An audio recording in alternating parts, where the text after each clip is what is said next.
ఈ సహజయోగ పరిచయ కార్యక్రమానికి 11వ రోజు సెషన్‌కి సంసిద్ధులుగా ఉన్న మీ అందరికీ స్వాగతం అండి. మీ అందరికీ శుభోదయం. మనందరం ముందుగా మనకి ఆధ్యాత్మిక గురువైనటువంటి శ్రీమాతాజీకి నమస్కరించి ఈరోజు సెషన్‌లోకి వెడదామండి. అమ్మా శ్రీమాతాజీ, మాకు ఈ ఆత్మ సాక్షాత్కార భాగ్యాన్ని ప్రసాదించినందులకు మీకు మా అందరి యొక్క హృదయపూర్వకమైన నమస్కారములు మరియు కృతజ్ఞతలు.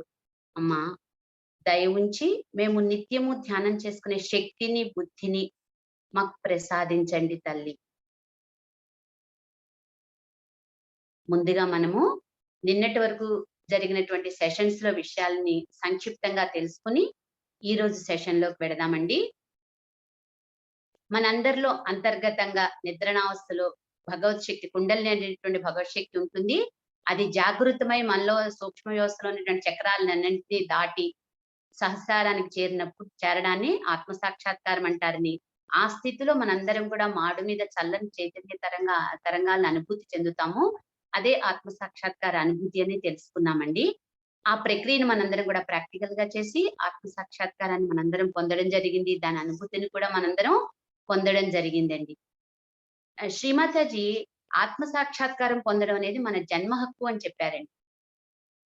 అంటే మనం మనకి జన్మనివ్వడానికి మన తల్లికి ఏమీ పే చేయలేదు కదండి. అలాగే మనం ఆత్మ సాక్షాత్కారం పొందడానికి మనము ఏమీ ఖర్చు పెట్టిన అవసరం లేదండి. ఇది టోటల్ గా ఫ్రీగా చెప్పబడేటువంటి సిస్టమ్ అండి. ప్రపంచంలో ఎక్కడైనా సరే ఇది ఫ్రీగానే చెప్తారండి. తర్వాత ఇది 150 దేశాల్లో పైగా దీన్ని సాధనలో ఉందండి. ఎంతో మంది ఆచరిస్తున్నారు. అందరూ మంచి ఫలితాలని పొందుతున్నారండి. తర్వాత పుష్పాలు వికసించడము, సూర్యుడు ఉదయించడము, తర్వాత విత్తనాలు మొలకెత్తడము, ఇవన్నీ ఎంత సహజమైన క్రియలో మనలో ఉన్నటువంటి మనము భగవంతుడితో ఏకమవ్వడం కూడా, అంటే ఆత్మ సాక్షాత్కారం పొందడం కూడా అంతే సులభమైంది అని చెప్పారండి. అది స్పాంటేనియస్ గా జరుగుతుంది. దానికి మనము ఎటువంటి ఫిజికల్ ఎఫర్ట్ పెట్టనవసరం లేదండి.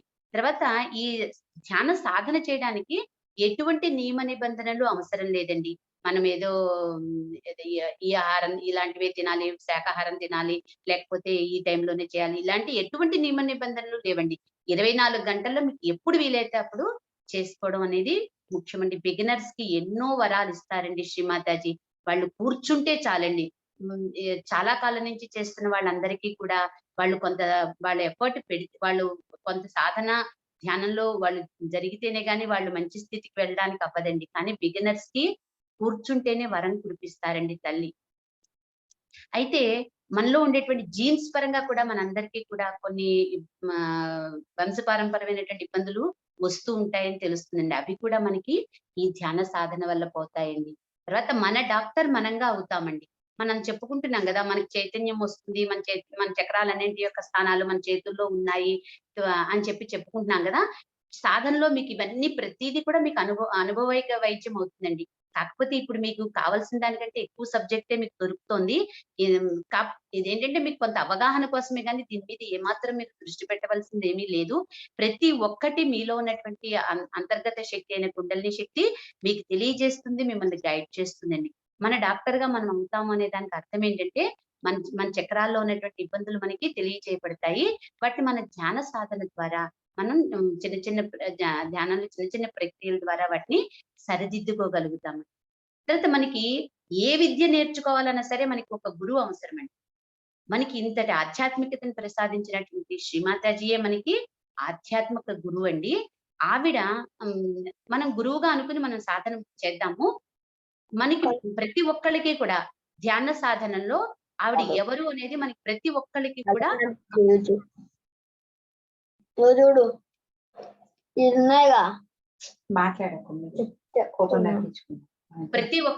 మనందరికీ కూడా ప్రతి ఒక్కళ్ళకి ఆవిడ ఎవరు అనేది చాలా క్లియర్ గా తెలుసుకోగలుగుతామండి, ప్రతి ఒక్కళ్ళం కూడా. తర్వాత ఏ సాధకుడైనా కానివ్వండి, అది ఏ విద్య అయినా కానివ్వండి, సాధకుడికి భగవంతుడి కంటే గురువు ఎక్కువ. ఎందుకంటే గురువుని ప్రత్యక్షంగా మనం చూస్తామండి. భౌతికంగా అతన్ని మనకు తెలుసు. భగవంతుడు మనకి తెలీదండి. మనకి గురువు, భగవంతుడు ఇద్దరు కూడా ఒకేసారి మనకి తారసపడితే కనుక మనము గురువుని గుర్తించగలుగుతాం. భగవంతుడిని గుర్తించలేమండి. ఆయన్ని గుర్తించడానికి కావాల్సినటువంటి సెన్సిటివిటీ మనలో లేదు. మనకి జీసస్ క్రైస్ట్ అవతారమూర్తిగా వచ్చినప్పుడు కూడా మనకి ఆయన్ని సిలువ వేసినప్పుడు కూడా ఆయన చుట్టూ ఉన్నటువంటి వాళ్ళెవరికీ కూడా ఆ సెన్సిటివిటీ లేకపోవడం మూలంగా ఆయన ఎవరు అనేది గుర్తించడం జరగలేదండి. మనం ఈ ధ్యానంలో సెషన్స్ లో ఇంకా మనం మనలో ఉన్నటువంటి నాడులన్నీ శుద్ధి చేసుకోవడం తెలుసుకున్నాము. తర్వాత బంధం తెలుసుకున్నాము. నిత్యము ధ్యానం ఎలా చేసుకోవాలో తెలుసుకున్నాము.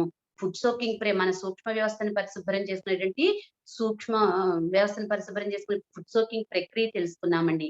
తర్వాత మనలో ఉన్నటువంటి చక్రాలన్నింటినీ కూడా అన్నింటి గురించి కూడా వివరంగా తెలుసుకుంటూ వాటిని ఒక్క దాని మీద మనము ధ్యానం చేయడం కూడా తెలుసుకుంటున్నామండి. అందులో భాగంగా మనము విశుద్ధి చక్రం వరకు మనం తెలుసుకోవడం నిన్నటి వరకు మనం విశుద్ధి చక్రం వరకు తెలుసుకోవడం జరిగింది. ఈ రోజు మనము ఆజ్ఞా చక్రం గురించి తెలుసుకుంటామండి. ఒక్కసారి నిన్నటి చక్రం గురించి పెడదామండి. విశుద్ధి చక్రం. ఇది మన గొంతులో ఉంటుంది.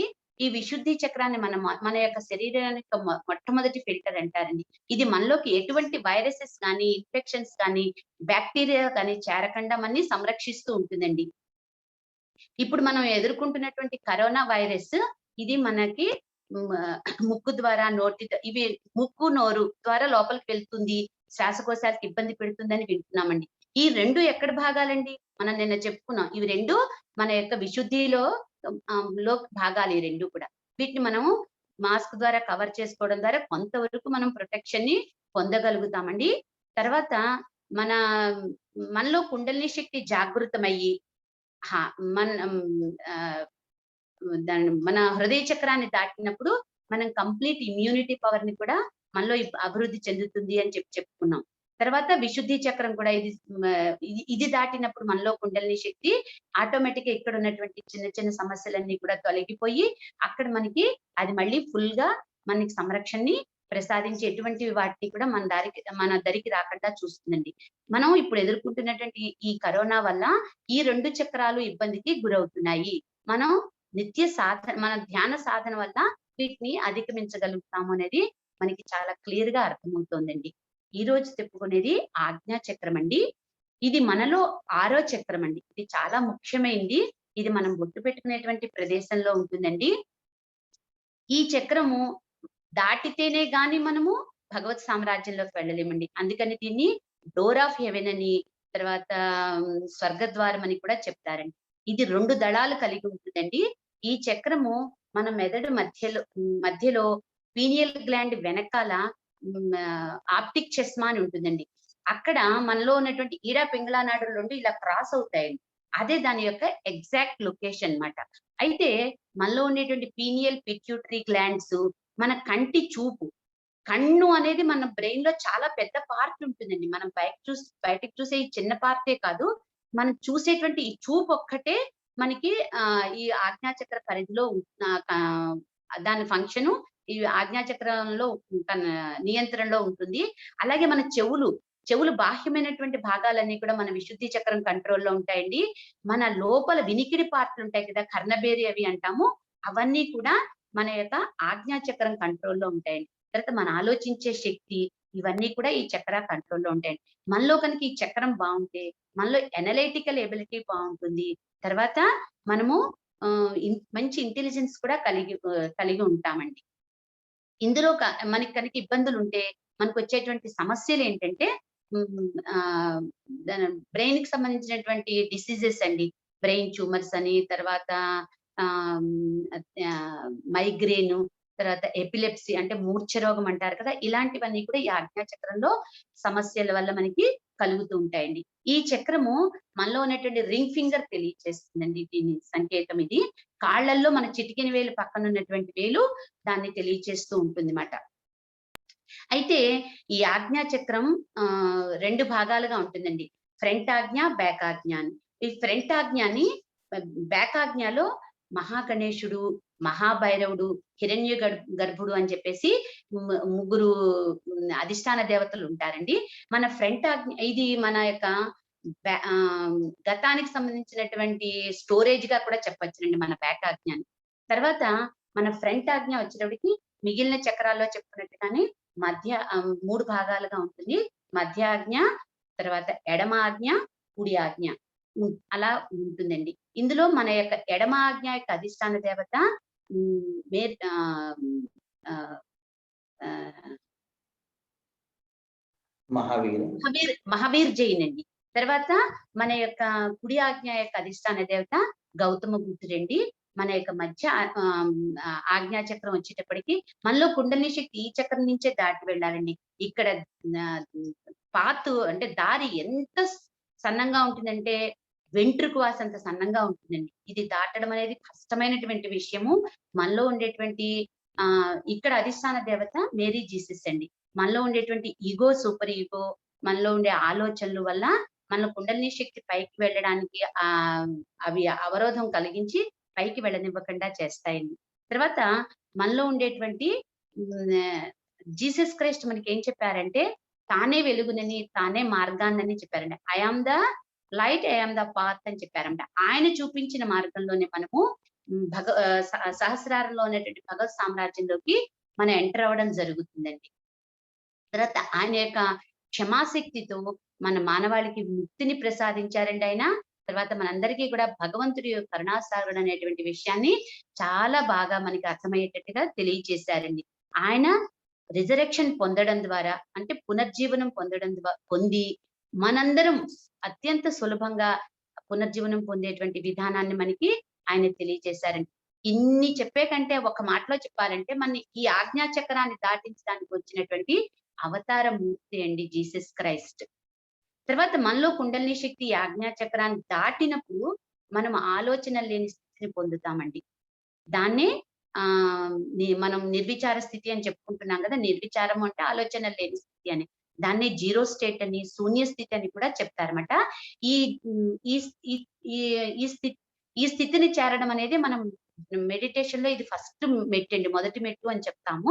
తర్వాత ఈ చేరిన తర్వాత మనలో ఉన్నటువంటి శక్తి మన సహస్రారంలో ఉన్నటువంటి భగవత్ సామ్రాజ్యంలోకి చేరడము, మనం భగవంతుడితో ఏకమవ్వడము జరుగుతుంది. తర్వాత మనలో ఈ ఆజ్ఞా చక్రంలో ఇబ్బందులు ఎందుకు కలుగుతాయంటే మనలో క్షమాతత్వం లేకపోవడం వల్లనండి. తర్వాత మనలో ఆలోచనలు ఎక్కువగా ఉండడం మూలంగా. తర్వాత మనలో అహంకార ప్రత్యహంకారాలు ఇగో అంటాం కదా! ఇగో ఒకటి, తర్వాత మనకి కండిషనింగ్స్ ఉంటాయండి. వీటి వల్ల దీనిలో ఇబ్బందులొస్తాయి. తర్వాత మన దృష్టి లోపాల వల్ల మనలో చంచలమైనటువంటి కళ్ళు ఉండడం మూలాన కూడా ఈ చక్రంలో ఇబ్బందులొస్తాయండి. ఈ చక్రంలో ఇబ్బందులు మనం ఈజీగా కూడా అధిగమించగలుగుతామండి. ధ్యాన సాధన వల్ల, తర్వాత మనము బ్యాలెన్స్‌లో ఉండడం వల్ల అంటే వర్తమానంలో ఉండడం ద్వారా, తర్వాత క్షమాతత్వాన్ని మనలో పెంపొందించుకోవడం. అందరిని క్షమించగలగడం అండి. మనకి ఎవరి వల్లైనా ఇబ్బంది కలిగి ఉండొచ్చు. కొంతమంది వల్ల మనకి ఇబ్బంది కలుగుతూ ఉంటుంది కూడా. దాన్ని మనం వాళ్ళని క్షమించి వదిలేయడం వల్లని మనకి ఎటువంటి ఇబ్బంది లేకుండా మనం బయటపడిపోతామండి. తర్వాత మనం కూడా తప్పులు చేస్తూ ఉంటామండి. మనం కూడా క్షమించుకోవడం అవసరం అండి. మన తప్పుల్ని మనము క్షమించుకోవడం కూడా మనం తెలుసుకోవాలండి. ఇలాంటి చిన్న చిన్న విషయాలు మనకి ఇంత క్రితం తెలీదండి. ఈ ధ్యానంలోకొచ్చాకే మనకి ఈ విషయాలన్నీ మనం తెలుసుకోవడం జరుగుతోందిమాట. తర్వాత మనలో ఉన్న మనకి బైబిల్‌లో చెప్పబడిందండి. లార్డ్స్ ప్రేయర్ అని భగవత్ ప్రార్థన ఒకటి చిన్నది చెప్పబడింది. అది మనం పఠించడం వల్ల కూడా మనం ఈ చక్రాన్ని ఈజీగా క్రాస్ చేయగలుగుతామండి. తర్వాత మన సర్వేంద్రియాణం నయనం ప్రధానం అంటారు. మన శరీరంలో అన్ని భాగాల్లోకి కళ్ళు చాలా ప్రధానమైనవండి. మన దృశ్య ప్రపంచాన్ని చూడటానికి ఉపయోగపడేవి మన కళ్ళే. ఈ కళ్ళు ఎప్పుడు కూడా పరిశుభ్రంగా ఉండాలండి. జీసస్ క్రైస్ట్ ఏం చెప్పారంటే, we should not have adulterous eyes అన్నారు. అంటే మన దృష్టి చెడుగా ఉండకూడదు అని చెప్పి ఆయన తెలియచేశారు మనకి. అయితే మనకి వచ్చేటువంటి మన లోపలికి ఎంటర్ అయ్యేటువంటి చెడు కూడా మన కళ్ళ ద్వారానే తొందరగా ఎక్కువగా లోపలికి ఎంటర్ అవుతుందండి. అది మన ఆజ్ఞా చక్రంలో అక్యుములేట్ అయిపోతూ ఉంటుందన్నమాట. దీనివల్ల మనకి వచ్చేటువంటి టెన్షన్స్‌లో 80% ఆఫ్ ద టెన్షన్స్ మనకి ఈ కళ్ళ ద్వారా మనం సక్ చేసినటువంటి చెడు వల్లే వస్తూ ఉంటాయండి. తర్వాత మనం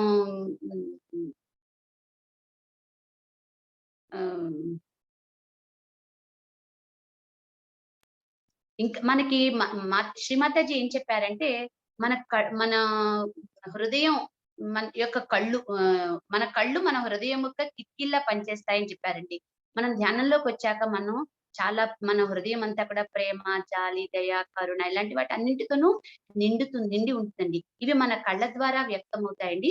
దాని ద్వారా మన దృష్టి ఎక్కడ పడితే అక్కడ మంచి జరుగుతుందండి. ఏదైనా ఆహ్, ఆహ్, ఎగ్జాంపుల్‌గా ఎవరికైనా అనారోగ్యంగా ఉందనుకోండి, వాళ్ళ మీద మన దృష్టి పెడితే వాళ్ళలో అనారోగ్యం తొలగించబడుతుందన్నమాట. అందుకని మన దృష్టిని మనం ఎప్పుడు కూడా పరిశుభ్రంగా ఉంచుకోవడం అనేది చాలా అవసరం.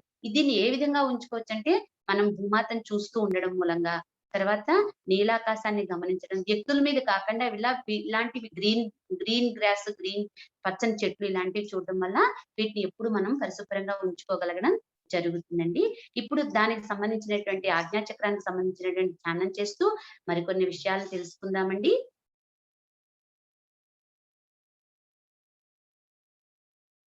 ఈ సామూహిక ధ్యానానికి సంసిద్ధులుగా వేచి ఉన్న సత్యాన్వేషకులైన మీ అందరికీ నా హృదయపూర్వకమైనటువంటి స్వాగతం అండి.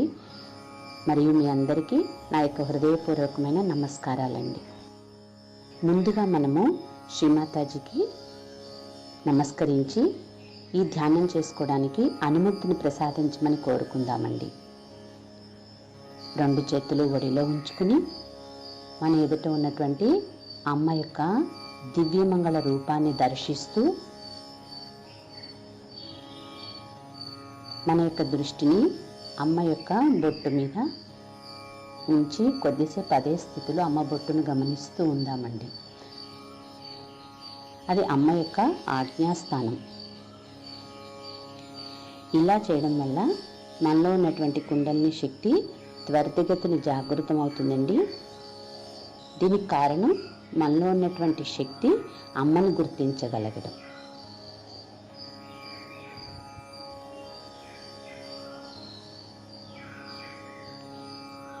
ఈ విధంగా ప్రార్థన చేద్దామండి అమ్మని. అమ్మ, మీరే మా యొక్క తల్లి, తండ్రి, గురువు, దైవము, మా యొక్క లక్ష్యము, గమ్యము, మా యొక్క మార్గదర్శి మీరే తల్లి. అమ్మ, సర్వము మీరేనమ్మా. అమ్మ, దయ ఉంచి మా యొక్క హృదయంలోనికి రండి తల్లి. అమ్మ, దయ ఉంచి మాకు ఆంతరంగికమైనటువంటి శాంతిని, నమ్రతను ప్రసాదించండి తల్లి. అమ్మ, దయ ఉంచి మాకు ఈ ధ్యానం చేసుకోవడానికి కావలసిన శక్తిని, సానుకూలమైనటువంటి వాతావరణాన్ని ప్రసాదించి మాకు ఈ ధ్యానం చేసుకోవడానికి అనుమతిని ప్రసాదించండి తల్లి. మంచి ధ్యాన స్థితిని ప్రసాదించండి అమ్మా. కలెక్టివ్ బంధం తీసుకుందామండి. స్లోగా తీసుకుందాం.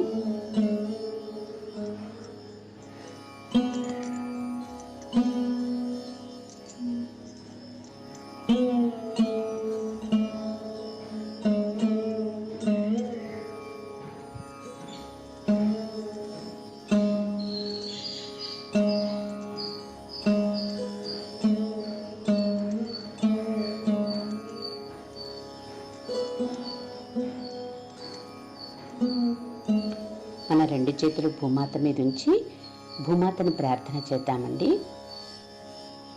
అమ్మా భూమాత, మీకు మా అందరి యొక్క హృదయపూర్వకమైన నమస్కారములు తల్లి. అమ్మా భూమాత, మిమ్మల్ని అన్నిత్యం మా పాదాలతో తొక్కుతూ మా స్వప్రయోజనాల కొరకు మిమ్మలను అనేక విధములుగా ఉపయోగించుకుంటున్నప్పటికీ మీరు మాకెంతో ఉదారంగా సహకరిస్తున్నారు తల్లి. అందులకు మీకు మా యొక్క హృదయపూర్వకమైన కృతజ్ఞతలు మరియు ధన్యవాదములు తల్లి.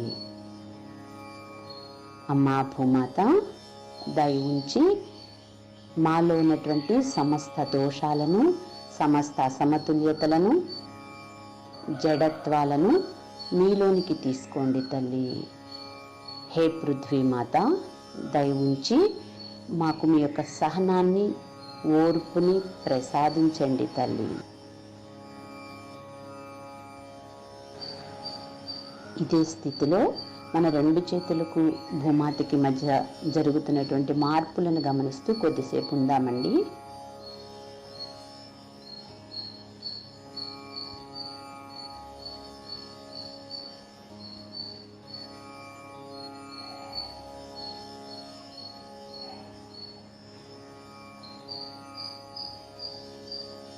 కుడి చేతిని అదే విధంగా ఉంచుదాం భూమాత మీద. ఎడమ చేతిని ఒడిలో ఉంచుకుని, అమ్మా దయ ఉంచి మా యొక్క ఎడమ పార్శ్వంలో ఉన్న సమస్త తమోగుణ దోషాలను, మాలో ఉన్నటువంటి భయాలను, మాలో ఉన్న అన్ని రకాలైనటువంటి ఎమోషన్స్ను, మాలోని కండిషన్స్ను దయ ఉంచి మీ యొక్క పృథ్వీ తత్వము ద్వారా తొలగించండి తల్లి. అమ్మా దయ ఉంచి మాలోని ఈడానాడిని సంపూర్ణంగా స్వచ్ఛంగా నిర్మలంగా చేయండి తల్లి. అమ్మా దయ ఉంచి మాలోని శుద్ధ ఇచ్చను జాగృతం చేయండి తల్లి. అమ్మా దయ ఉంచి మా ఆత్మతో ఏకమవ్వాలని శుద్ధ ఇచ్చను దయతో జాగృతం చేయండి తల్లి. మన యొక్క ఎడమ అరిచేతిలో మరియు మన యొక్క కుడి చేతికి భూమాతికి మధ్యలో జరుగుతున్న మార్పులను గమనిస్తూ కొద్దిసేపు ఇదే స్థితిలో ఉందామండి.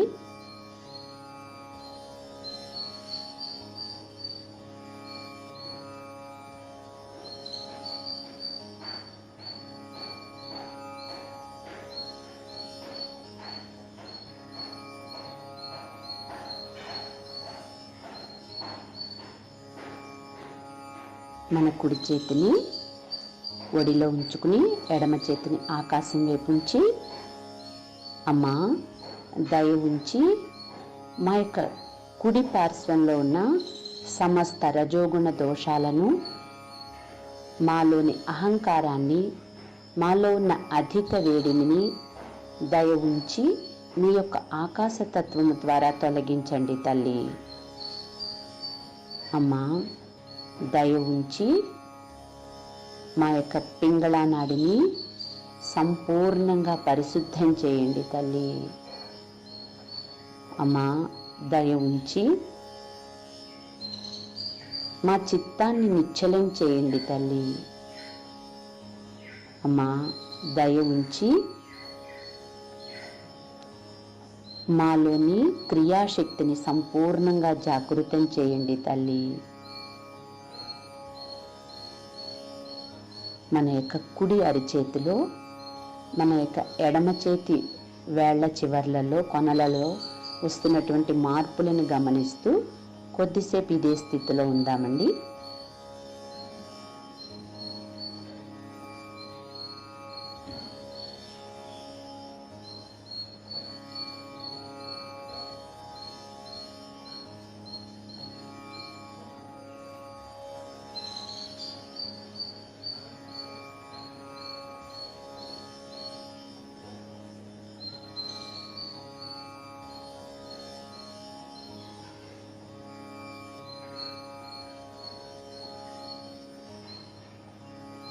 మన రెండు చేతులను ఒడిలో ఉంచుకుని, అమ్మా దయ ఉంచి మాలోని ఇచ్ఛా క్రియాశక్తులను, ఈడా పింగళా నాడులను దయ ఉంచి సంపూర్ణంగా సమతుల్యం చేయండి తల్లి. అమ్మా దయ ఉంచి మమ్ములను సదా వర్తమానంలో ఉండేటట్టు, వాస్తవంలో నడుచుకునేటట్టు అనుగ్రహించండి తల్లి. అమ్మా దయ ఉంచి మాలోని సుషుమ్నా మార్గాన్ని సంపూర్ణంగా తెరవండి తల్లి.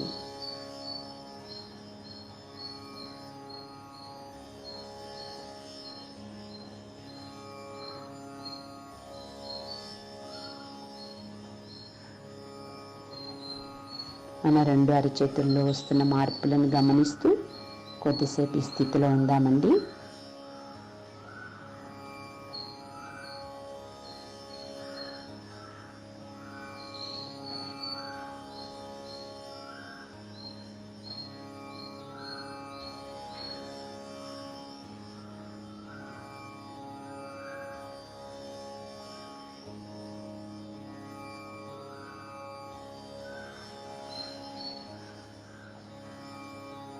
మన చిత్తాన్ని సహస్రారం మీద ఉంచి వెన్ను నిటారుగా ఉంచుకుని తలను కొంచెం ముందరికి వంచుకుని కళ్ళు మూసుకుని అంతర్ముఖులమై మన్ని మనం గమనించుకుందామండి.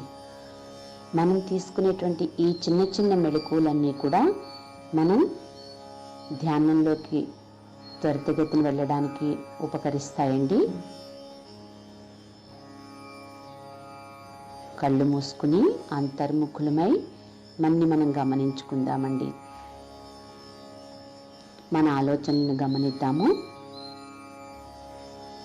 ఇలా చేయడం వల్ల మనలో ఉన్నటువంటి ఆలోచనలు నెమ్మదిగా తగ్గి మనం ఆలోచనలు లేని స్థితికి వెడతామండి.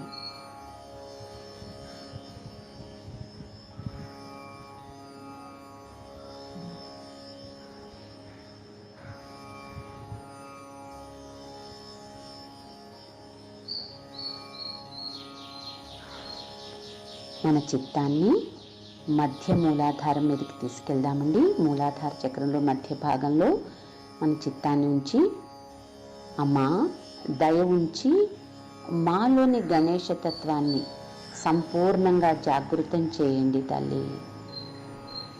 అమ్మా దయ ఉంచి సర్వ బ్రహ్మాండమంతా నిండి ఉన్న శ్రీ గణేష్ని యొక్క శుభకరత్వాన్ని, శాంతిని, స్వచ్ఛతను, నిర్మలత్వాన్ని, పవిత్రతను, అమాయకత్వాన్ని మాకు ప్రసాదించండి తల్లి.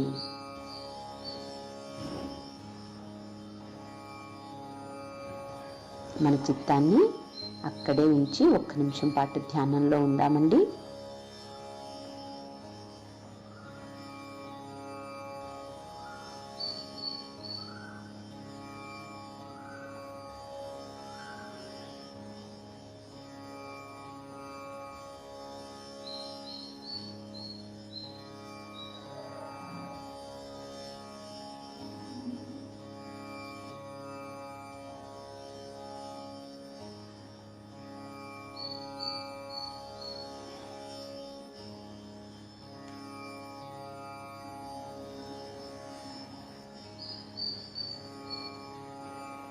మన చిత్తాన్ని మధ్య మార్గం గుండా ఆజ్ఞాచక్రం మీదకి తీసుకొద్దామండి. ఇక్కడ మనం కొద్దిగా ఆజ్ఞాచక్రం గురించి తెలుసుకుని ధ్యానంలోకి వెడదామండి. ఈ ఆజ్ఞాచక్రం మనలో చాలా చాలా ముఖ్యమైనటువంటి చక్రం అండి. ఇది మనం నుదుటి మీద మనం బొట్టు పెట్టుకునేటువంటి స్థానంలో ఉంటుంది. ఇది మన పరిణామక్రమంలో 6వ చక్రంగా కూడా చెప్పబడుతుందండి. మనలో ఉన్నటువంటి కుండలిని శక్తి ఈ చక్రాన్ని దాటినప్పుడే మనము భగవత్ సామ్రాజ్యంలోకి ప్రవేశిస్తామండి. అందువల్ల దీన్ని స్వర్గద్వారం అని కూడా అంటారు. అదేవిధంగా డోర్ ఆఫ్ హెవెన్ అని కూడా అంటారండి. ఈ చక్రము 2 దళాలు కలిగి ఉంటుందండి. ఈ చక్రం మన మెదడులో మధ్య భాగంలో పీనియల్ గ్లాండ్ వెనకాల ఆప్టిక్ చస్మా అని ఉంటుందండి. దాని దగ్గర మనలో ఎక్కడైతే ఈడా పింగళా నాడులు 2 ఒకదానికొకటి క్రాస్ అవుతాయో అది మనలో ఉన్నటువంటి ఆజ్ఞాచక్ర స్థానం అండి. ఎగ్జాక్ట్గా మనలో ఉన్న ఈ పీనియల్ మరియు పిట్యూటరీ గ్లాండ్స్ 2, మన కంటి చూపు, ఇవన్నింటి యొక్క ఫంక్షను ఈ ఆజ్ఞాచక్రం యొక్క కంట్రోల్లో ఉంటాయండి. తర్వాత మనలో బుద్ధి 2గా ఉంటుందండి. అది అహంకారంగా, అంటే నేను నాది అనే భావాలతో. రెండోది ప్రత్యహంకారంగా, అంటే మనలో ఉండేటువంటి కట్టుబాట్లు, తర్వాత ఛాందస భావాలు, అవన్నీ కూడా ప్రత్యహంకారంలో సూపర్ ఈగో అంటారండి దాన్నే, అందులో ఉంటాయండి.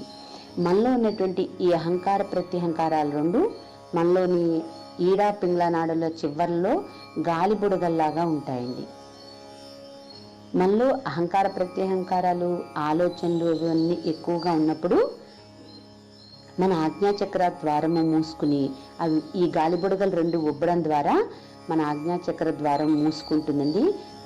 దానివల్ల మనలో ఉన్నటువంటి కుండలిని శక్తి పైకి వెళ్ళడానికి, ఊర్ధ్వముఖమైనటువంటి ప్రయాణానికి దానికి అవరోధం ఏర్పడుతుందండి. ఈ ఆజ్ఞాచక్ర దగ్గర ఉన్నటువంటి ద్వారం ఏదైతే ఉందో అది చాలా నేరోగా ఉంటుందండి. తర్వాత మనలో ఆజ్ఞాచక్రము 2 భాగాలుగా ఉంటుందండి. ఫ్రంట్ ఆజ్ఞ, బ్యాక్ ఆజ్ఞ. ఈ బ్యాక్ ఆజ్ఞ మన తల వెనుక భాగంలో ఉంటుందండి. దీనిలో మహాగణేశ, మహాభైరవ, హిరణ్యగర్భ అనేటువంటి అధిష్టాన దేవతల్ని కలిగి ఉంటుందండి అది. తర్వాత మన ఫ్రంట్ ఆజ్ఞ మన నుదుటి భాగంలో ఉంటుందండి. ఇది మన మిగిలిన చక్రాల్లో లాగానే ఇది కూడా 3 డివిజన్స్గా ఉంటుందండి. మధ్యలో మధ్య ఆజ్ఞ, ఎడమాజ్ఞ, కుడి ఆజ్ఞగా ఉంటుందండి. మనలో ఎడమాజ్ఞ మన యొక్క కుడి కణత దగ్గర ఉంటుందండి. దాని అధిష్టాన దేవత మహావీర్ జైన్ అండి. అదేవిధంగా మనలో ఉన్నటువంటి కుడి ఆజ్ఞ వచ్చి ఎడమ కణతలో ఉంటుందండి. దాని యొక్క అధిష్టాన దేవత గౌతమ బుద్ధుడండి. తర్వాత మనలో కుండలిని శక్తి ఈ మధ్య ఆజ్ఞ గుండా మాత్రమే ప్రయాణం చేసి సహస్రారంలోకి వెడుతుందండి. ఈ మధ్య ఆజ్ఞ యొక్క అధిష్టాన దేవత మేరీ జీసస్ అండి, జీసస్ క్రైస్ట్ అని. అంటే ఆయన్ని మనము ఈ సమస్య అని కూడా అంటారు. తర్వాత అలాగే యేసుక్రీస్తు అని కూడా పిలుస్తారండి. ఆయన I am the light, I am the path అని తెలియజేశారండి. అంటే నేనే కాంతిని, నేనే మార్గాన్ని అనేటువంటి విషయాన్ని తెలియచేశారండి. మనలో ఉండేటువంటి ఆజ్ఞాచక్రము 2 దళాల్ని కలిగి ఉంటుందండి. ఈ జీసస్ క్రైస్ట్ తన యొక్క క్షమాశక్తి ద్వారా మన మానవాళికి విముక్తిని ప్రసాదించారండి. అదేవిధంగా భగవంతుడి యొక్క కరుణాసాగరాన్ని మనందరికీ తెలియచేశారండి. ఆయన రిజరెక్షన్ పొందడం ద్వారా, అంటే పునర్జీవనం పొందడం ద్వారా మానవాళి సులభంగా పునర్జీవనం పొందేటట్టుగా, రిజరెక్షన్ పొందేటట్టుగా చేశారండి. అంటే ఒక మాటలో చెప్పాలంటే ఆయన మన ఆజ్ఞాచక్రాన్ని దాటించడానికి వచ్చినటువంటి అవతారమూర్తిగా చెప్పచ్చండి. ఆయన మహాశక్తి, మహావ్యక్తినండి. మనలో కుండలిని శక్తి ఆజ్ఞాచక్రాన్ని దాటినప్పుడు మనము ఆలోచనలు లేని స్థితిని, అంటే నిర్విచార స్థితిని, దాన్నే శూన్యస్థితి అంటారండి. దాన్నే జీరో స్టేట్ అని కూడా అంటారు. మనం ఈ ఆలోచన లేని స్థితిని పొంది భగవత్ సామ్రాజ్యంలోకి ప్రవేశించి భగవంతుడితో ఏకమవడం జరుగుతుందండి.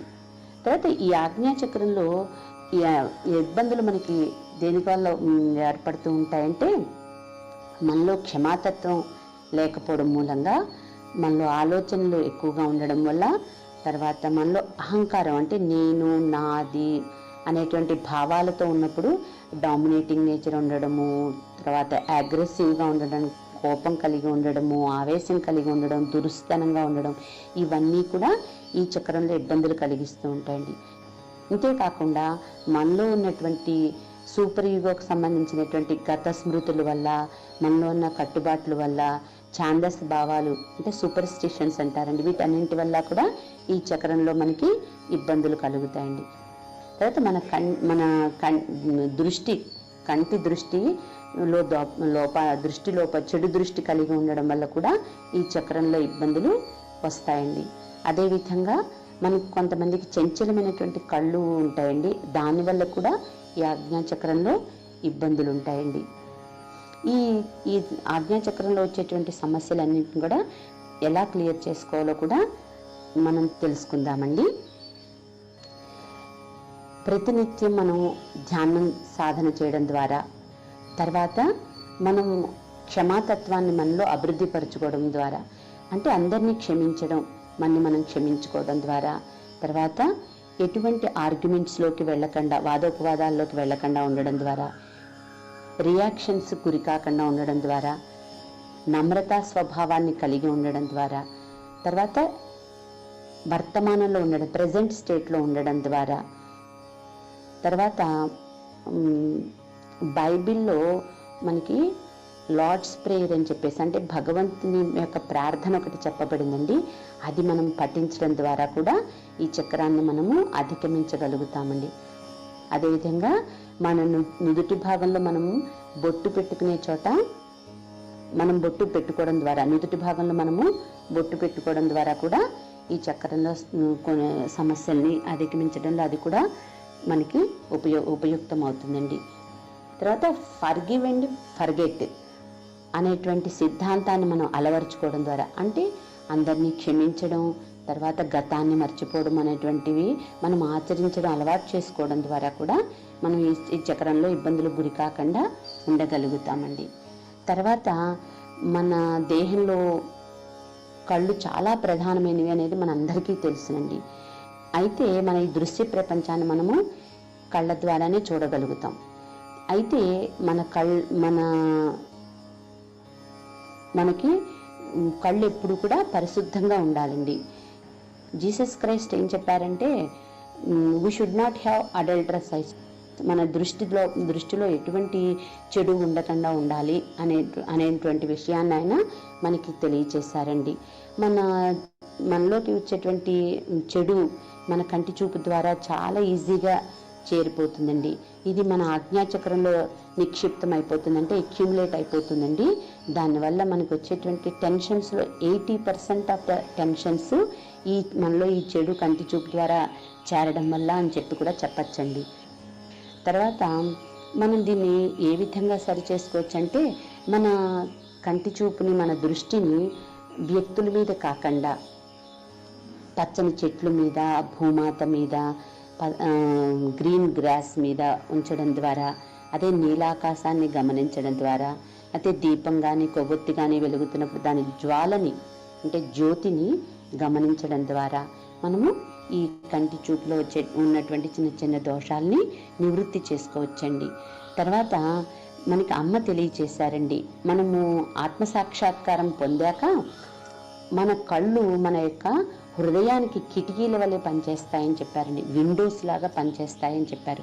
అంటే మన హృదయంలో ప్రవహించేటువంటి ప్రేమ, జాలి, దయ, కరుణ, క్షమ ఇవన్నీ కూడా మన కళ్ళ ద్వారా మనకి వ్యక్తమవుతూ ఉంటాయండి. అందువల్ల మన దృష్టి ఏ వ్యక్తి మీద పడినా ఆ వ్యక్తిలో కుండలిని శక్తి జాగృతం అవడము, అనారోగ్యంగా ఉన్న వాళ్ళ మీద మన దృష్టి పడితే వాళ్ళ అనారోగ్యాలు సరవడము, అదేవిధంగా ఎవరైనా చెడ్డవారి మీద మనం ఈ దృష్టిని పెట్టడం ద్వారా వారిని మంచివారిగా మార్చగలగడం, ఇలా ఎన్నో గొప్ప గొప్ప పనులు చేయడానికి ఇవి శక్తివంతంగా తయారవుతాయండి. అందువల్ల మనము ఎప్పుడూ కూడా మన కళ్ళని చాలా పరిశుద్ధంగా ఉంచుకోవాలండి. మనం ఇప్పుడు మళ్ళీ ధ్యానంలోకి పెడదామండి. మన చిత్తాన్ని ఆజ్ఞాచక్రం మీద ఉంచుకుని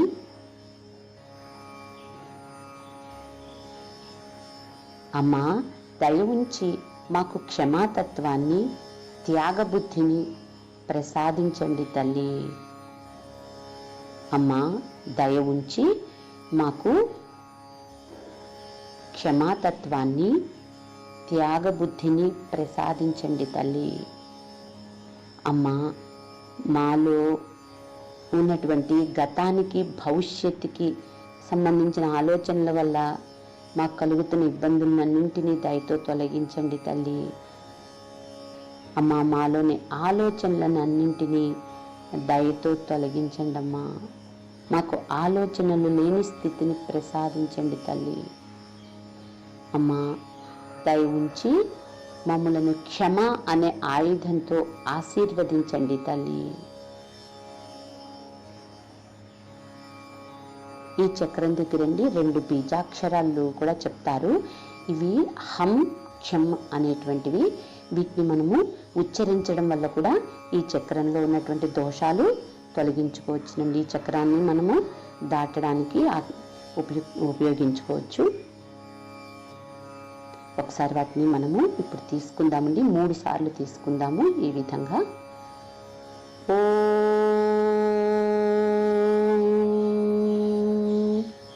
హం క్షం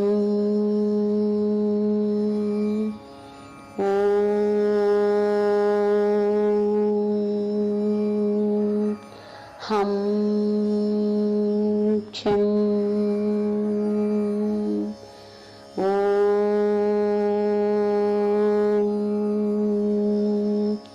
హం క్షం.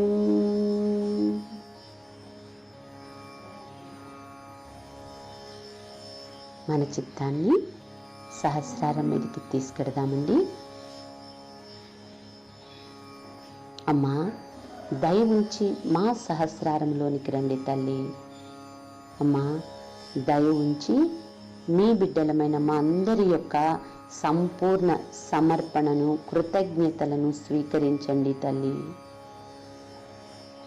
అమ్మా, మాకు ఆత్మ సాక్షాత్కారాన్ని ప్రసాదించి మాకు పునర్జన్మను ప్రసాదించినందులకు మీకు మేము ఎంతగానో రుణపడున్నాము తల్లి. అమ్మా, మీకు మా యొక్క హృదయపూర్వకమైన కృతజ్ఞతలు మరియు ధన్యవాదములు తల్లి. అమ్మా, జన్మ జన్మల మహద్భాగ్యంగా మేము పొందిన ఈ ఆత్మ సాక్షాత్కారాన్ని మాలో దయవుంచి స్థిరపరచండి తల్లి. అమ్మా, దయవుంచి మాకు నిర్విచారతను ప్రసాదించండి తల్లి. అమ్మా, దయవుంచి మాకు నిర్విచారతను ప్రసాదించండి తల్లి. అమ్మా, దయవుంచి మాకు యోగాన్ని ప్రసాదించండి తల్లి. కొద్దిసేపు ధ్యానంలో ఉందామండి.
నెమ్మదిగా కళ్ళు తెరిచి అమ్మకి కృతజ్ఞతలు చెబుదామండి.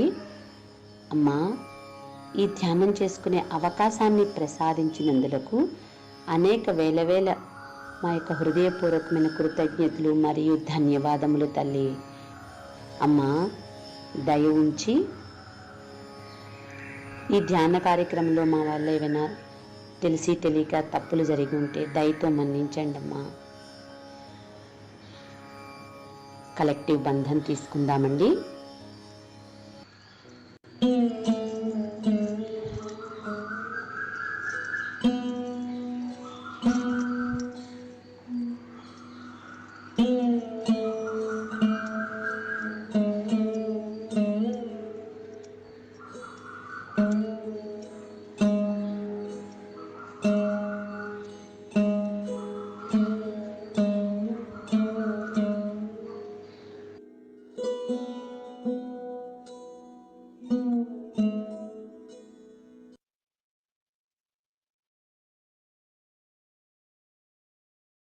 Happens that when the Kundalini rises, when she goes to the Agya Chakra, which represents, as you say, the third eye, whatever you may call it, it is between the optic chiasma and it looks after the pituitary and the pineal body.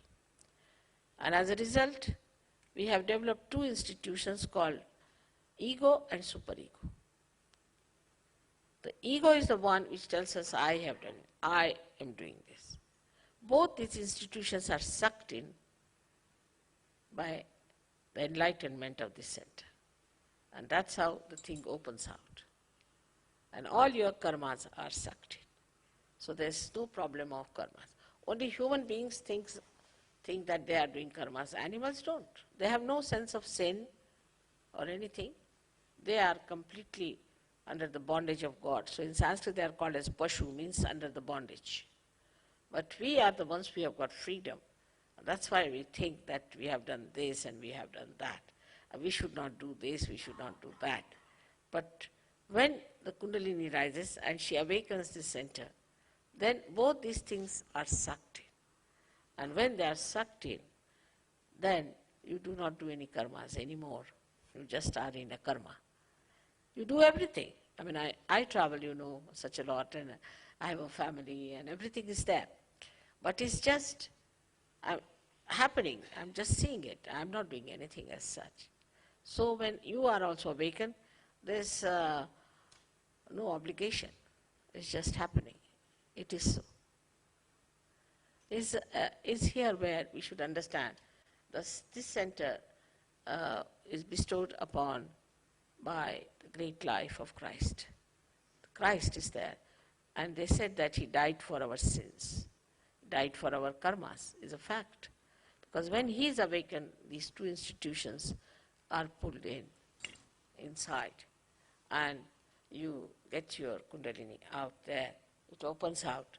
And this bone, which has been calcified, opens out, and the Kundalini pierces through. And this is what it is that he died for our sins. But still the theory is extended that we must suffer. Why should we suffer? He has suffered for us already, and is already written by Thomas, who was traveling to India via Egypt, where he wrote the treatise, and he said that why should we suffer? Christ has already suffered for us, and he's talked everything about Sahaja Yoga. He said it is an experience of self-realization and everything. And that book now is out in England. After 48 years, they could decode the whole thing, which was found about 48 years back in Egypt, and is out now, and is beautiful. Gnostics is the name of the book, but is not so much appreciated by some of the people because it challenges the theories of sufferings and confessions and all this nonsense.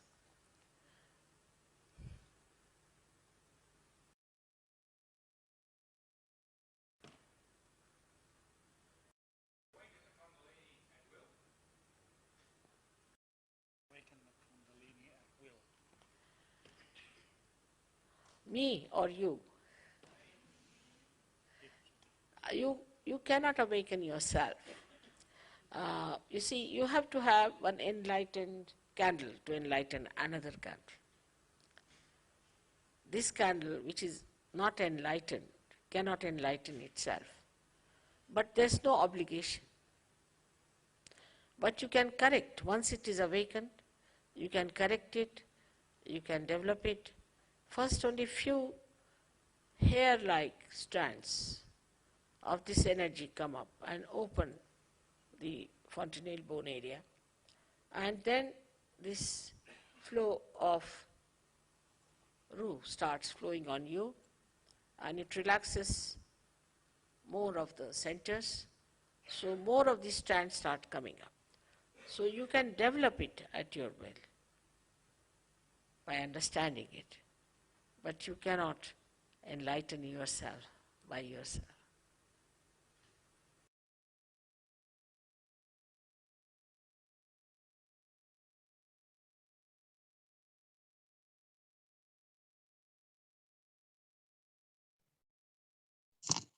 జై శ్రీ మాతాజీ అండి.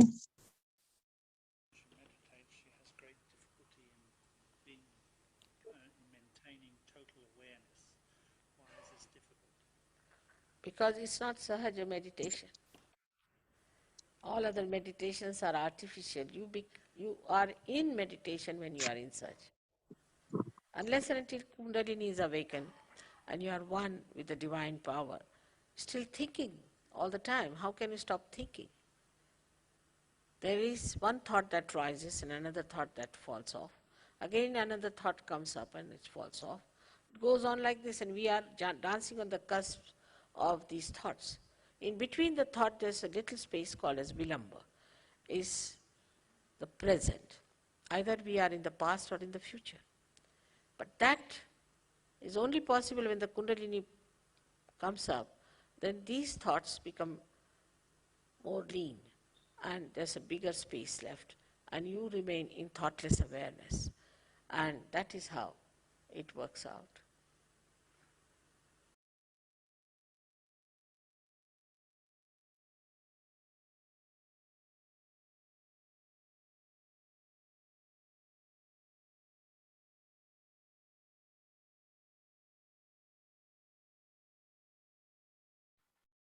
రామ్మోహన్ రావు గారు. జై శ్రీ మాతాజీ. జై శ్రీ మాతాజీ.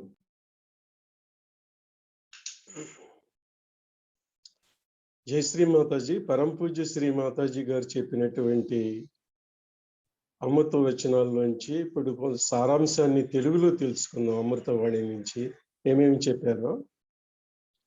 ఏమంటున్నారంటే పూజ్య శ్రీ మాతాజీ గారు, ఈ కుండలిని ఆజ్ఞా చక్రము దగ్గరికి వచ్చినప్పుడు, అక్కడి నుంచి వెళుతున్నప్పుడు ఏమవుతుందంటే అది చాలా సన్నగా ఉంటుంది కదా.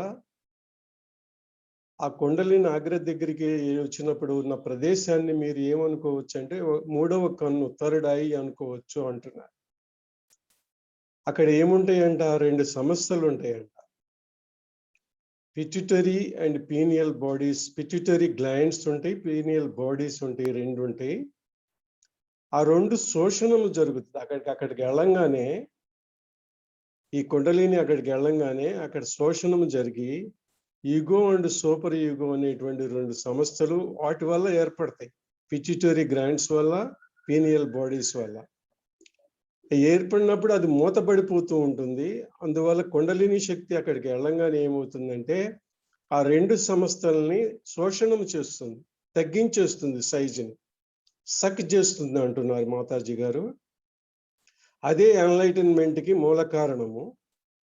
ఆజ్ఞా చక్రం యొక్క రంధ్రము పెరుగుతుంది. అప్పుడు మన కర్మల వలన అది మూసుకుపోయిపోయింది కదా, ఈ కుండలిని శక్తి వలన మాత్రమే ఆ కర్మలన్నీ కడిగి వేయబడతాయి అని చెప్పారు.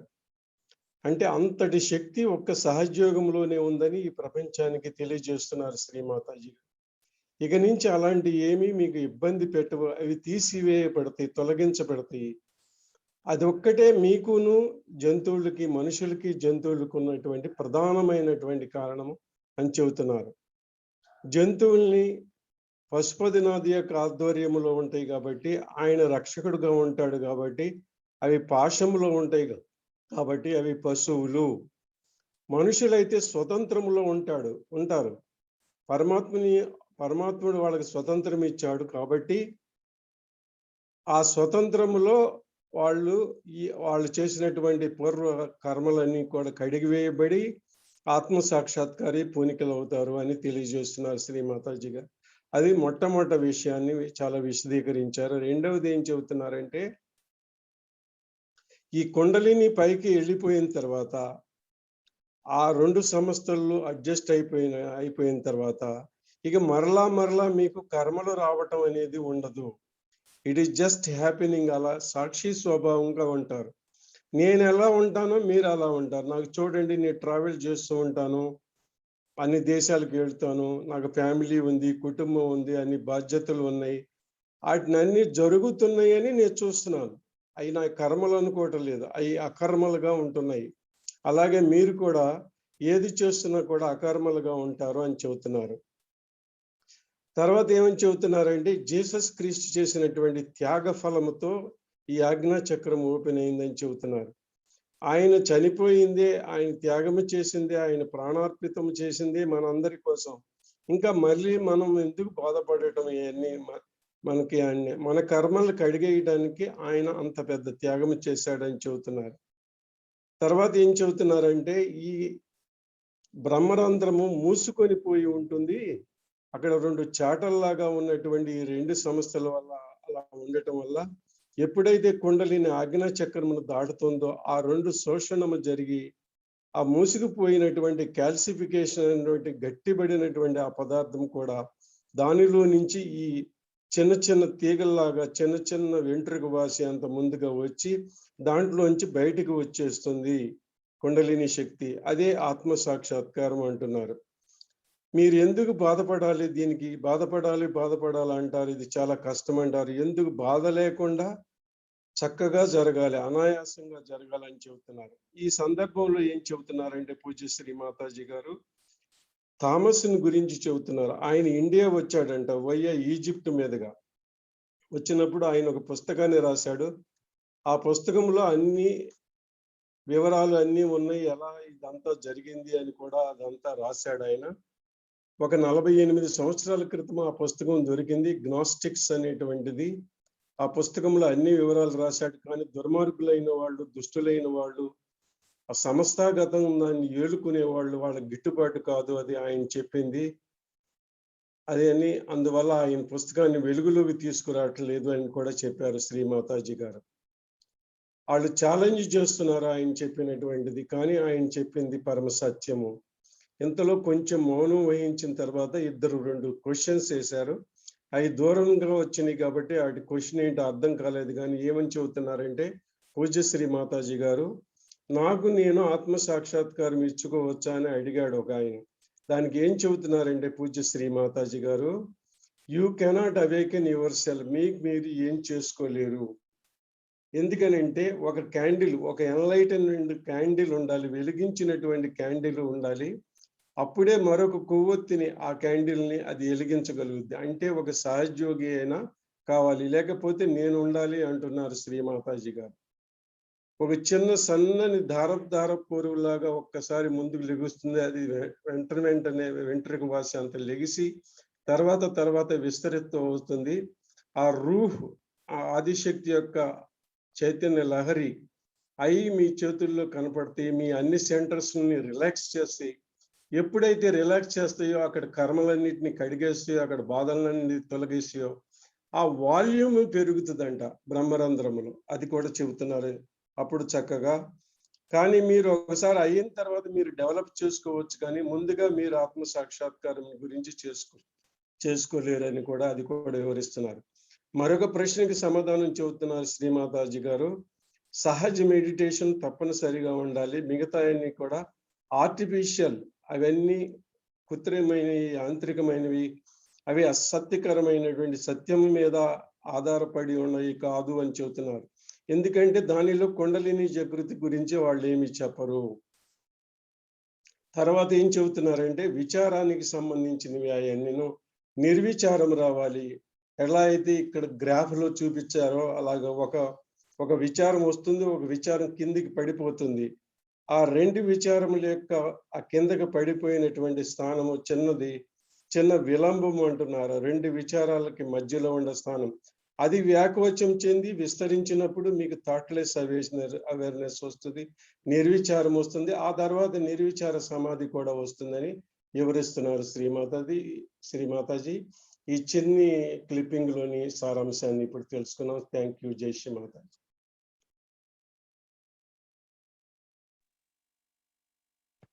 జై శ్రీ మాతాజీ అండి. మనందరికీ ఇప్పుడు ఆజ్ఞాచక్రం మీద మనం ధ్యానం చేసుకున్నాం. ఆజ్ఞాచక్రానికి సంబంధించిన కొన్ని విషయాలు కూడా తెలుసుకున్నాం. సో మన యొక్క చేతుల్లో, మన యొక్క శిరస్సు మీద, వెన్నుపూస మీద, ఈ ప్రదేశాల్లో ప్రతి ఒక్కరికి ఏదో ఒక అనుభూతి వచ్చే ఉంటుంది. కాబట్టి దయచేసి మీకు వచ్చినటువంటి అనుభూతిని, లేకపోతే మీకు ఉన్నటువంటి సందేహాన్ని కూడా ఇప్పుడు అడగచ్చండి. 2-3 అడిగితే మనం దాన్ని విశ్లేషణ చేసి అవగాహన చేసుకోవడానికి ప్రయత్నిద్దామండి. జై శ్రీ మాతాజీ. మీ యొక్క మైక్రోఫోన్స్ అన్మ్యూట్ చేసుకుని మాట్లాడండి.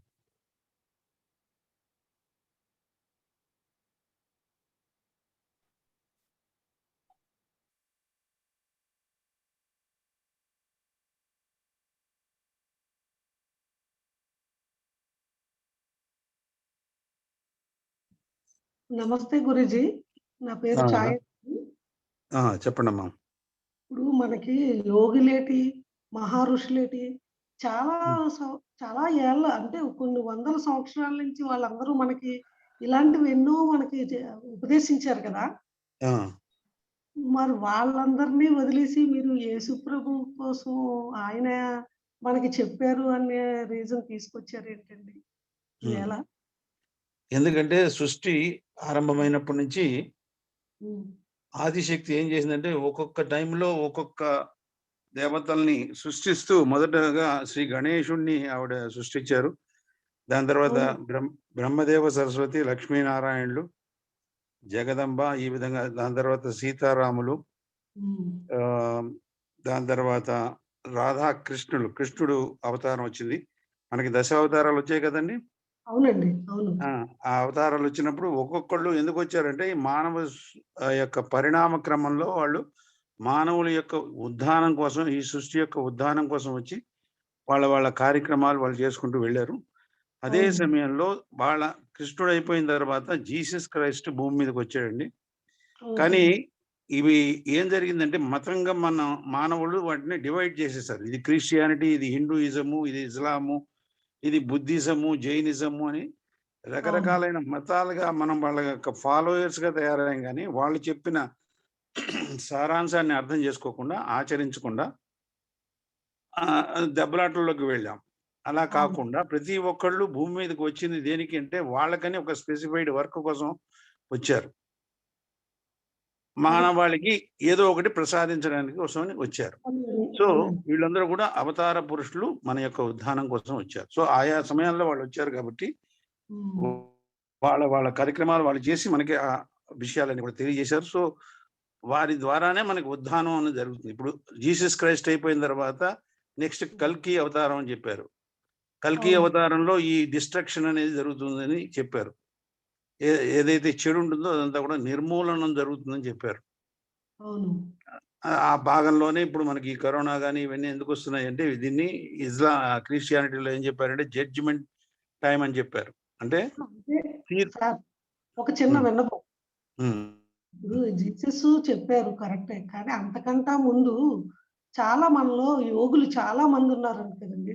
రామానుజాచార్యులు ఏంటి, శంకరాచార్యులు ఏంటి, రామకృష్ణ పరమహంస ఏంటి, వివేకానంద ఏంటి, చాలా మంది ఉన్నారు కదా. వాళ్ళందరూ కూడా చెప్పింది ఇదే విషయం అండి. అదే ఆ, విషయాన్ని వాళ్ళు చెప్పారు. వాళ్ళే కానీ చెప్పారు కదా. కరెక్ట్ వాళ్ళ కరెక్ట్ వాళ్ళు వర్షను వదిలేసి మనం ఎక్కడో ఉన్న జీసస్ ని ఎందుకు పట్టుకోవడము అని అంటున్నానండి. ఎక్కడో ఉన్న జీసస్ కాదండి. కాల ఆయన జీసస్ వచ్చింది 2000 సంవత్సరాల క్రితం వచ్చారు. ఈ అంతే. కుండలిని శక్తి అనేది వినండి. ఈ కుండలిని శక్తి అనేది ఇప్పటిది కాదండి. అవును. ఎప్పుడో 10,000 సంవత్సరాల నుంచి ఆ శక్తి భగవద్గీతలో కూడా మానవాళికి చెప్పారు. తెలియజేయబడింది. కానీ అది ఆచరణలోకి రాలేదు. ఇవాళ రోజున మనం భగవద్గీత చదువుతాం గానీ, అవును. భగవద్గీతని అర్థం చేసుకోము. ఆ కృష్ణ అంతే. పరమాత్మ చెప్పినటువంటిది ఏది కూడా మనం ఆచరణలో పెట్టలేకపోతున్నాం. ఎందుకంటే కాలం యొక్క ప్రభావం. ఈ కాదండి. కాలం చెప్పేవాళ్ళు లేక. ఆ! దాన్ని అంత విపులంగా చెప్పేవాళ్ళు లేక. అది చెప్పేవాళ్ళు లేరు. అర్థం చేసుకునే సమయము కాదు. ఇవాళ అవును. రోజున శ్రీమాతాజీ గారొచ్చి మన యొక్క కుండలిని జాగృతం చేయడం వలన హ్మ్. మనకి అవగాహన చేసుకునే ఒక శక్తి వచ్చింది. ఆ శక్తి ఉంటేనే కదా అవగాహన శక్తి లేనిదే ఇప్పుడు బుర్ర అవును. లేని వాడికి ఎంత చెప్పినా ఏం ప్రయోజనం లేదు. పిచ్చివాడికి ఏం చెప్పినా కూడా ఏం ప్రయోజనం లేదు. అవును. సో, ఇవాళ రోజున ఆ సమయం ఆసన్నమైంది. అర్థం చేసుకునే సమయం ఆసన్నమైంది. చెప్పే ఒక వ్యక్తి వచ్చారు కాబట్టే అవును. ఇవాళ ఆ విషయాల్ని పరిపూర్ణంగా ఎప్పుడు కూడా మనం ప్రస్తుతంలో ఉండాలి. ప్రస్తుతంలో అవునండి. ఉంటూ పాతది అర్థం చేసుకోవాలి. కొత్తగా ఇప్పుడు చెప్పింది. ఎందుకంటే ఇవాళ ఆచరణ యోగ్యమైన ఒక యోగం కావాలి. అంతేగాని ఇప్పుడు 2500 సంవత్సరాల క్రితం మనకి పతాంజలి యోగి అష్టాంగ యోగాన్ని ఇచ్చారు. కానీ ఈ అష్టాంగ అవును. యోగాన్ని ఇవాళ ప్రస్తుతంలో ఉన్న మానవుడు అందరూ గూడా అది ఆచరణలో పెట్టగలిగిన స్థితిలో లేదు. అందుకనే సింగిల్ షాట్‌లో శ్రీ మాతాజీ గారు ఈ ఓహ్! సహజయోగాన్ని ప్రసాదించారు. అర్థమైందండి. థాంక్స్ అండి. So, okay. హ్మ్. ఇప్పుడు మనం ఒకటో క్లాస్‌లో జాయిన్ అవుతామండి. దాని తర్వాత రెండో క్లాస్ వస్తాం. దాని తర్వాత పదో క్లాస్‌కొస్తాం. డిగ్రీలోకొస్తాం. నేను ఒకటో క్లాస్ చదివాను కాబట్టి, ఆ ఒకటో క్లాస్‌కే అతుక్కుని కూర్చుంటానికి కాదు. ఆ ఒకటో క్లాస్ హ్మ్. నుంచి నెక్స్ట్ స్టెప్ పైకి వెళ్తూ ఉండాలి. అదే విధంగా ఓకే. ఆధ్యాత్మికతలో గూడా ఈ సృష్టి పరిణామ క్రమంలో పైకి వెళ్తూ ఉండాలి. విష్ణుమూర్తి ఎందుకు 10 సార్లు అవతారం తీసుకున్నాడండి? అవును. ఒకేసారి చెప్పేసింది అక్కడ వదిలేయొచ్చు కదా! మత్స్యావతారం తీసుకొని అక్కడ వదిలేయొచ్చు కదా! మత్స్యావతారంలో ఏం చేశాడు? చేపలకి సంబంధించిన అప్పుడు మానవులు లేరు. జంతువులకు సంబంధించిన సమస్యలు తీర్చడానికి ఆయన వచ్చాడు. దాని తర్వాత కూర్మావతారం. అక్కడ ఒక హ్మ్. పర్పస్ కోసం వచ్చాడు. దాని తర్వాత వరాహ హ్మ్. అవతారం. భూమి మీదకి జంతువు రూపంలో వచ్చాడు. దాని తర్వాత నరసింహావతారం అంటే మానవుడిగా పరివర్తన చెందుతున్నట్టు సమయంలో వచ్చి ఆయన కొన్ని విషయాలు మనకు తెలియజేశాడు. దాని తర్వాత వామనావతారం, దాని తర్వాత రామావతారం. రామావతారంలోనే మనిషి అనేవాడు మర్యాద పురుషోత్తముడు ఆయన. కాబట్టి మనకి ఆ మర్యాదలన్నీ నేర్పించాడు. మానవుడు ఏ విధంగా ఉండాలి, ఏ విధంగా ఆయన ఉండాలని ఆయన తెలియజేశాడు. దాని తర్వాత కృష్ణుడు వచ్చాడు. కృష్ణుడు వచ్చి ఏం చేశాడు? రాముడు వచ్చిన తర్వాత మళ్ళీ కృష్ణుడు ఎందుకు వచ్చాడండి? ఎందుకు వచ్చాడంటే ఫర్దర్ గా అక్కడ చేసిన మానవులు చేసినటువంటి తప్పిదాలని మళ్ళీ సరి చేయడం కోసం ఆయన వచ్చాడు. దాని తర్వాత బుద్ధ భగవానుడు వచ్చాడు, మహావీరుడు వచ్చాడు. అర్థమైందండి? ప్రతి ఒక్కళ్ళకి ఒక్కొక్క ఫంక్షన్ ఉంది. దానికోసం వాళ్ళు వచ్చారు. వాటిని మనం విస్మరించాము. అది మళ్ళీ రిమైండ్ చేయడానికి మళ్ళీ నెక్స్ట్ అవతారాలు వచ్చి, ఇంతకుముందు మన భవసాగరంలో తెలుసుకున్నాం 10 మంది గురువులు ఉన్నారని. ఆది గురు దత్తాత్రేయ నుంచి మనకి మొన్న షిరిడి సాయినాథ్ దాకా. ఎందుకు ఆది గురు దత్తాత్రేయ 10 అవతారాలు తీసుకొచ్చాడంటే ఆయా కాలంలో Abraham, Moses, Confucius, జరాతుష్ట్ర, లావుసేన్, prophet Mohammed, Guru Nanak, Shirdi Sainath వీళ్ళంతా కూడా డిఫరెంట్ ప్లేసెస్ లో డిఫరెంట్ టైమ్స్ లో మానవాళిని ఉద్ధరించడానికి కోసం వచ్చారు. ఒక మాట అండి, అంటే మన మహాపురుషులు ఇన్ని వేల మంది ఉన్నారు కదా, మనకు అంటే వ్యతిరేకం ఏమి కాదు. మళ్ళీ మనం జీసస్ గారు మనం అందరినీ సమానంగా చూస్తాం, కానీ వాళ్ళు సమానంగా చూసి మనస్తత్వం వాళ్ళకి లేదు. చూడండి, ఇక్కడ మనకి క్రిస్టియన్స్ ఎలా ఉన్నారు, ముస్లిమ్స్ ఎలా ఉన్నారు, బౌద్ధిస్ట్ ఎలా ఉన్నారు కాదు. అవును, ఆ జీసస్ క్రైస్ట్ ఏం చెప్పాడు, లేకపోతే ప్రాఫెట్ మహమ్మద్ ఏం చెప్పాడు, లేకపోతే బుద్ధుడు ఏం చెప్పాడు, దాన్ని మనం ఆచరిస్తున్నాం అనేది మోస్ట్ ఇంపార్టెంట్ థింగ్ అండి. అంతేగాని మనం మతాల్లోకి వెళ్ళకూడదు. అందరు హిందువులు గొప్పవాళ్ళు అవుతారా? అంటే మన దేహంలోనే 3 దేవతలు ఉన్నారని మనం ఎంత బాగా భావిస్తున్నామో, 3 దేవతల్లో భావం లేనప్పుడు మనం ఆ చర్చ మనకి అవసరమా అని అనిపించింది అంతే. అది కాదండి, ఎందుకంటే ఇప్పుడు ప్రస్తుతంలో ఆయన జీసస్ క్రైస్ట్ ఇప్పుడు లేటెస్ట్ గా వచ్చాడు. కృష్ణుడు తర్వాత వచ్చింది ఎవరు? Jesus Christ. అంతకుముందు బుద్ధుడు, మహావీరుడు వచ్చి వాళ్ళు చెప్పవలసింది వాళ్ళు చెప్పి వెళ్ళారు. సో ప్రతి ఒక్కళ్ళు వచ్చి చెప్పి వెళ్తున్నారు, కానీ మానవాళి అది అందుకోలేకపోతున్నారు. అందుకనే ఇప్పుడు శ్రీమాతాజీ గారు వచ్చారు. ఇంతకుముందు షిరిడి సాయినాథ్ వచ్చాడు.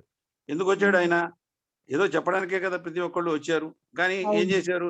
ఆయన ఉన్నంతసేపు ఆయన చుట్టూ ఎంతమంది ఉన్నారు? 10 మందో 15 మందో ఉన్నారు. కానీ ఇప్పుడు పోయిన తర్వాత ఏదో రకరకాలైన పూజలు చేస్తున్నారు. ఆ పూజలు కూడా రకరకాలుగా చేస్తున్నారు. మళ్ళీ దాంట్లో కాంట్రవర్సీలు చేసుకుంటున్నారు. ఇక్కడ ఏంటంటే మనం కాంట్రవర్సీలోకి వెళ్ళడానికి మనం ఎక్కువ మొగ్గు చూపుతున్నాం, కానీ వాళ్ళు చూపించినటువంటి వాళ్ళు చెప్పినటువంటి మార్గాల్ని అనుసరించడానికి మనం ప్రయత్నించట్లేదు. అది మన మూర్ఖత్వం మానవులది.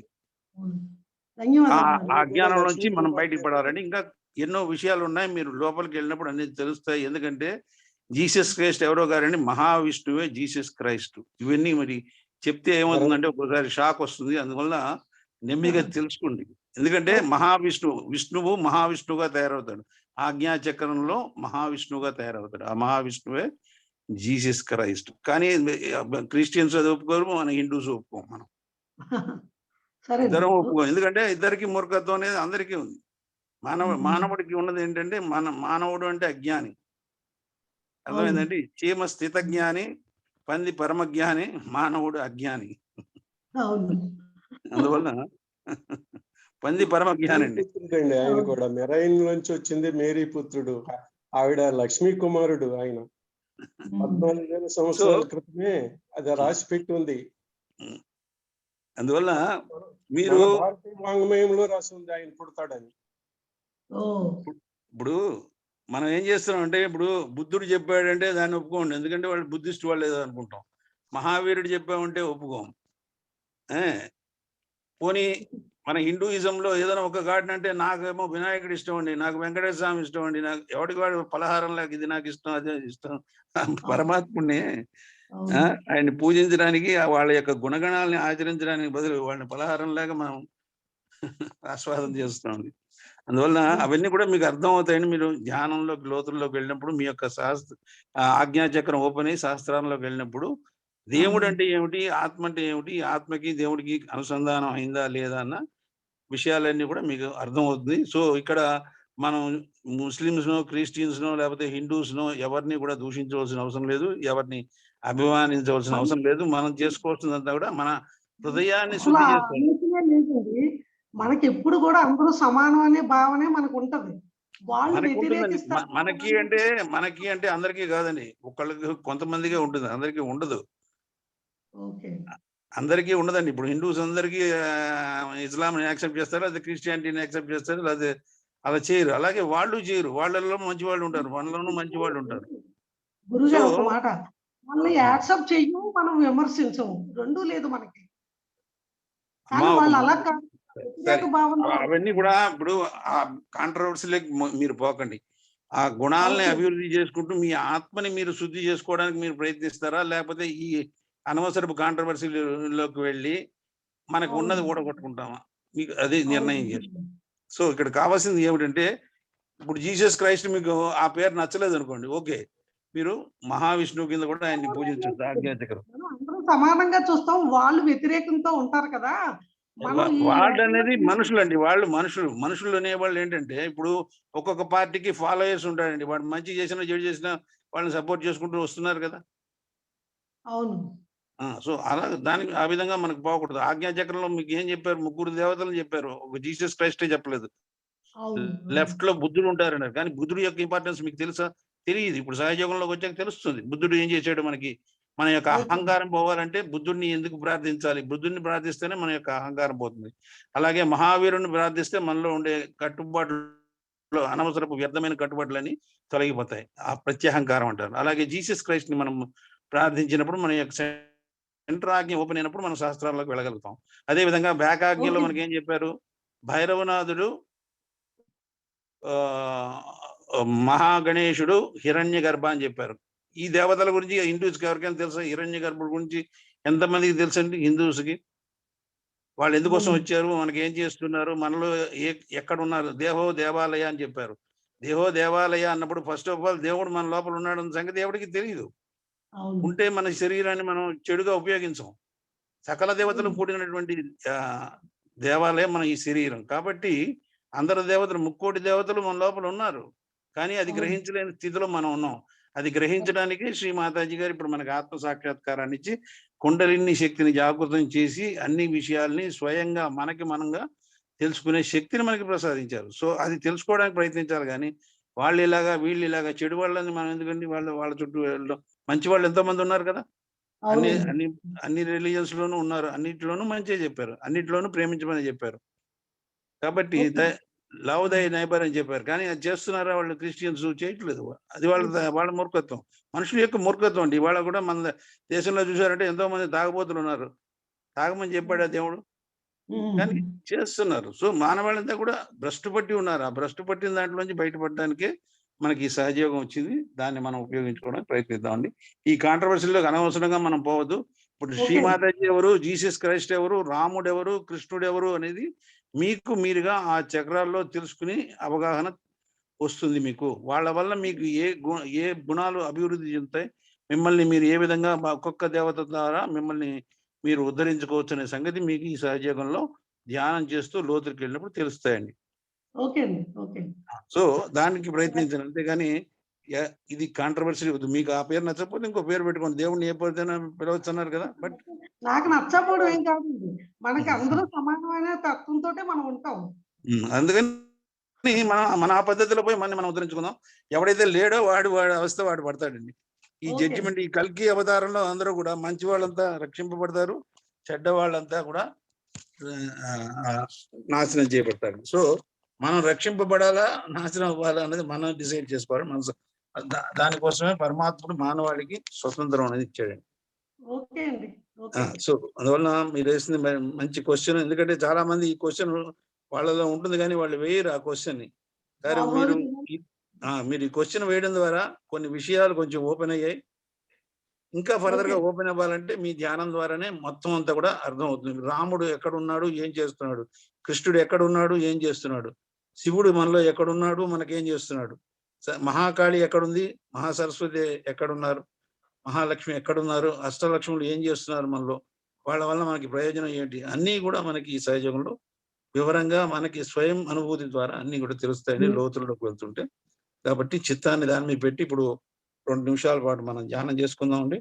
సో, ఇవాళ ఓకే అండి. మనకి ఆజ్ఞాచక్రం అయింది. రేపు మనం సహస్రార చక్రం గురించి తెలుసుకుంటామండి. ఈ విధంగా ఒక్కొక్కటి తెలుసుకుంటూ వెళ్తూ ఉంటే మీకు అన్నీ కూడా అవగాహన వస్తాయి. సో ఇప్పుడు మొదటిగా సార్, శ్రీ మాతాజీ గారికి సార్ నమస్తే. నమస్తే అండి, చెప్పండి. సార్, ఈవినింగ్ ప్రోగ్రామ్ అప్పుడు కొంచెం డిస్టర్బెన్స్ వస్తుంది సార్. అది ఆపరేటర్స్ లో కొంచెం ప్రాబ్లం వస్తుంది. నిన్న కరెంట్ ఒకసారి పోయిందండి, దానివల్ల అక్కడ ఢిల్లీ నుంచి ఇంకొకతను ఆపరేట్ చేయడం జరిగింది. సో అది అవన్నీ కొంచెం టేక్ కేర్ అది చేసుకుంటున్నాం. సార్. Okay sir. అంటే ఈవినింగ్ చేసుకునే వాళ్ళకి కొంచెం అది. అవునవును, చూసాను, నాకు తెలుసు, నేను ఫాలో 2 పూట్ల ఫాలో అవుతున్నాను. ఓకే కొంచెం సార్. కొన్ని సమస్యలు మనకు వస్తుంటాయి కదండి, వాటిని మనం అధిగమించాలి. ఏ సమస్య వచ్చినా కూడా దానికోసం బరి కాకుండా మనం ధ్యాన స్థితిలో ఉంటే. అంటే కొత్తగా నేర్చుకునే వాళ్ళు కొంతమంది Correct, ఉన్నారు కదా, correct, అంటే నేను correct. చెప్పిన వాళ్ళు అడుగుతుంటే నేను మిమ్మల్ని అడుగుతున్నాను. అది దాని తర్వాత ఏం చేస్తున్నాం అంటే, ఇప్పుడు ఆ వీడియోలన్నీ కూడా మళ్ళీ నెక్స్ట్ డే పెడుతున్నాం కదా. నేను ఇప్పుడు అదే చెప్పా సార్, ఆ వీడియో చూసి చేసుకోమని చెప్పాను. ఇవాళ 10వ రోజు వీడియో ఇవాళ పెడతాను, రేపేమో 11వ రోజు వీడియో పెడతాను. సో అట్లా ఆ విధంగా పెడతాను. సో మనం నేర్చుకోవడానికే మనం ఎక్కువ దృష్టి చూపించాలి, కానీ చిన్న చిన్న ఫాల్ట్స్ కానీ ఇవన్నీ కూడా ప్రాక్టికల్ గా చేస్తున్నప్పుడు కొన్ని సమస్యలు వస్తూ ఉంటాయండి. సో దానివల్ల అన్ని విషయాలు రోజు కూడా ప్రతిదీ కూడా పెడుతున్నాం మనం. ఇవాళ కూడా పెట్టాను, అన్ని చక్రాలన్నీ ఎక్కడ ఉంటాయి, మన చేతుల్లో ఎక్కడ ఉంటాయి, కాళ్ళల్లో ఎక్కడ ఉంటాయి, అన్ని కూడా ఫోటోగ్రాఫ్స్ అవన్నీ కూడా పెట్టాను. సో అవన్నీ కూడా చక్కగా తెలుసుకోండి, నేర్చుకోండి, ధ్యానం చేసుకోండి. మొదటిగా శ్రీ మాతాజీ గారికి హృదయపూర్వక ధన్యవాదాలు మనం తెలియజేసుకుని, మనం ఇప్పుడు 2 మన చిత్తాన్ని మాడు మీద ఉంచి 2 చేతులు వెన్నుపూస, నుదురు, శిరస్సు, పాదాలు ఈ ప్రదేశాలను గమనిస్తూ అక్కడ వచ్చే చైతన్య తరంగాలని తెలుసుకుందాం. అందరూ కూడా ధ్యానంలో ఉందామండి.